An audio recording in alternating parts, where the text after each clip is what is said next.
আমি সবসময় আমার চরিত্রটা ঠিকমতো রূপায়ণ করার চেষ্টা করেছি। গল্পটি সুন্দর, সুতরাং মনে হয় যে ভালোই হবে। সিয়াম আছে, পরিমণি আছে, মিঠু আছে, চয়নিকা ভালো নির্মাতা, রুমান ভালো স্ক্রিপ্ট ডাইরেকশন দেয়, স্ক্রিপ্ট লেখে ভালো। তো সব কিছু মিলিয়ে এটা একটি ভালো কাজই হবে বলে আমার ধারণা। আর সবাই মিলে একটা ভালো কাজ করবো বলে আশা করছি। কারণ আজকালকার দিনে একটি ছবি যখন নির্মিত হয় সেটার থেকে একমাত্র লাভটি হল মালিকই করে। প্রডিউসারের পকেটে তো 1 টাকা আসে না, ডিরেক্টর তো পথের ফকির এবং শিল্পীরা সম্মানটুকু পায়।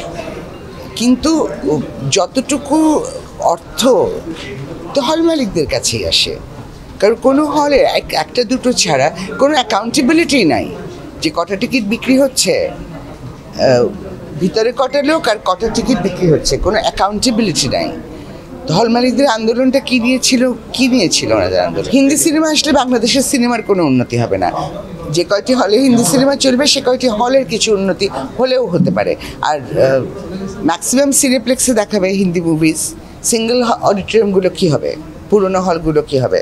ওনাদের হল রেনোভেট করতে হবে, দর্শকদেরকে ফেরত নিয়ে যাওয়ার জন্য প্রপার একটা বসবার জায়গা করতে হবে, পর্দা সুন্দর করতে হবে, সিট ঠিক করতে হবে, ছারপোকা সরাতে হবে, নোংরা ফ্লোর ঠিক করতে হবে, তখন দর্শক যাবে। চলচ্চিত্র একটি বিশাল মাধ্যম। আমাদের দেশেও এটি অত্যন্ত গৌরবোজ্জ্বল সময় দেখেছে এবং আমি বিশ্বাস করি যে সামনে গৌরবোজ্জ্বল সময় আছে চলচ্চিত্রের। নতুন ছেলেমেয়েরা এগিয়ে আসছে, নতুন মেকার্স আসছে, নতুন অভিনয় শিল্পীরা আসছে, এদিকে আগ্রহের কোনো কম নাই। কিন্তু যেখানে আমি ছবিটি প্রদর্শিত হবে সেই হলগুলোর ব্যাপারে আমার মনে হয় যে সরকারের তো একটি পরিকল্পনা আছে এবং সেটা বাস্তবায়নও হবে। আমার মনে হয় যে হলগুলোকে ডিজিটাইজ করা, হলগুলোকে আধুনিক করা, তখন হবে কি একচেটিয়া দৌরাত্ম কারো আর থাকবে না, কারণ প্রত্যেকটা হল ইকুইপড হবে, মেশিন থাকবে।